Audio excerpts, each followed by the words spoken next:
Bagi teman-teman yang belum tahu bagaimana cara melihat nilai kelulusan SKD CPNS tahun 2024, teman-teman wajib nonton video ini karena kita akan membahas secara tuntas bagaimana cara melihat apakah nilai teman-teman di SKD bisa lolos di formasinya yang teman-teman ambil atau tidak. Simak video ini dari awal sampai selesai, jangan sampai teman-teman salah mengartikan video ini. Assalamualaikum warahmatullahi wabarakatuh. Kembali lagi di akun Mars Entertainment, akun edukasi informasi mengenai CPNS dan P3K tahun 2024. Nah, jadi pada video kali ini ya kita akan membahas ya bagaimana cara melihat nilai yang sudah atau yang lolos pada CPNS tahun 2024. Jadi sebelum masuk ke video ini, teman-teman jangan lupa like, share, dan subscribe karena 3 poin itu adalah penting bagi perkembangan akun channel pribadi kakak guys ya. Let's go, kita bahas di videonya. Oke. Sebenarnya mengenai nilai SKD itu ada 2 aturan ya, teman-teman harus tahu. Pertama, aturan di tim atau panitia seleksi SKD yakni BKN, sama peraturan dari instansinya masing-masing. Kalau SKD itu sudah jelas guys ya, ada namanya passing grade ya, atau ambang batas ya. Nah, untuk melihat ambang batas, teman-teman langsung saja lihat saya di Google. Saya coba kasih lihat temannya ya, bagaimana caranya untuk melihat ya. Sini teman-teman cari aja, tulis saja di sini ya guys ya. Sini, tulis saja nilai minimal SKD CPNS tahun 2024. Nanti akan muncul beberapa info dan semuanya menurut kakak pribadi valid ya, karena sudah menggunakan data-data dari BKN. Kalau mau lebih jelasnya lagi, teman-teman bisa melihat di surat BKN mengenai ambang batas atau passing grade-nya. Nah, kalau ini kakak sudah coba cari ya tadi, coba ulang nih. Oke. Apa ini? Oke, nah kalau ini ya, contohnya ini, kalau misalnya untuk passing grade atau ambang batasnya untuk TWK itu 65, untuk TIU itu 80, dan untuk TKP itu 166. Ini kalau umum, beda lagi dengan kebutuhan khusus dan sebagainya, atau putra-putri Kalimantan maupun putra-putri Papua dan Papua Barat itu berbeda lagi. Teman-teman bisa cari saja nanti di suratnya BKN secara resminya guys ya, ada itu pembahasan mengenai khusus mengenai passing grade-nya. Silahkan nanti teman-teman cari aja di surat yang dikeluarkan oleh tim BKN.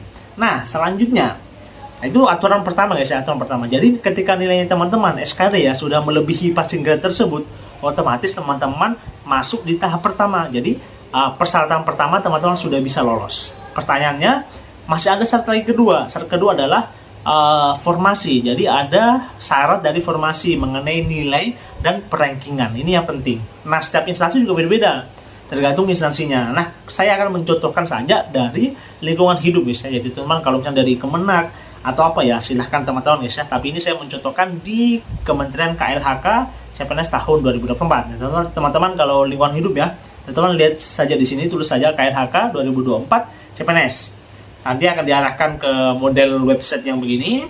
Hanya teman-teman ambil saja yang ini guys ya, pengumuman pelaksanaan seleksi kompetensi dasar atau SKD. Nanti akan muncul seperti ini. Nah, ini adalah surat ya, surat yang dikeluarkan oleh surat yang dikeluarkan oleh kementerian ya, Kementerian KLHK tentang pengadaan SKD. Ini yang kemarin sudah kakak bahas juga sebenarnya. Di sini lengkap sekali. Lengkap di jadwal dan sebagainya. Nanti ada yang paling terakhir adalah penilaian, kalau salah tunggu ya sahabat.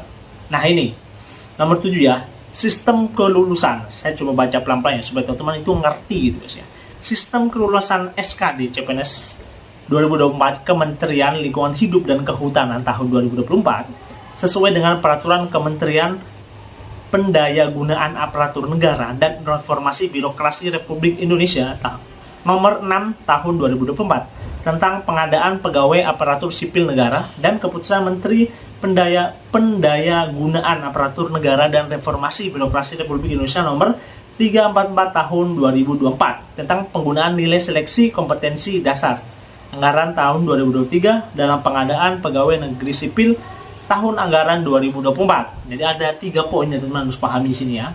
Yang pertama, pelamar yang menggunakan nilai SKD tahun anggaran 2023 dan pelamar yang mengikuti SKD tahun anggaran 2024 berhak mengikuti seleksi kompetisi bidang atau SKB ya, jika dinyatakan lolos SKD dan masuk ke dalam peringkat terbaik 3 ini ya, 3 kali ya, jelas ya, 3 kali jumlah kebutuhan jabatan setelah memenuhi nilai ambang batas pada jenis penetapan kebutuhan dilamar. Jadi ketika teman-teman sudah mengikuti passing grade-nya, teman-teman harus lihat yang lolos perankingan adalah 3 kali kebutuhan. Misalnya kebutuhannya itu di KLHK kan 4 ya, yang di Kota Makassar keempat.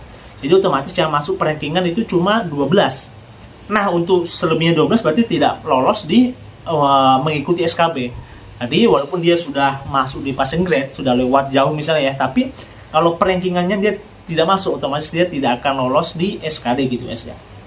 Nah, itu aturan pertama ya. Selanjutnya, dalam hal terdapat pelamar yang memperoleh nilai SKD sama dan berada pada batas 3 kali jumlah kebutuhan jabatan, penentuan kelulusan SKD secara berurutan mulai dari nilai TKP, TIU, dan TWK. Dijelaskan lagi, dalam hal ini sebagaimana dimaksud pada huruf B, masih sama berada pada batas 3 kali jumlah kebutuhan jabatan terhadap pelamar yang diikutkan SKB. Jadi, untuk misalnya ya, nilai teman-teman itu sama, misalnya sama semua, misalnya teman-teman itu 402 semua, ada misalnya 2 atau 3 orang yang sama, dan ada yang misalnya sudah peringkat 12 dan ada yang belum. Nah, kalau dalam poin B ini, artinya itu dia itu mengikuti nilai dari TKP dulu. Jadi TKP kalau semakin tinggi berarti semakin bagus. Jadi penentuannya itu adalah di nilai TKP.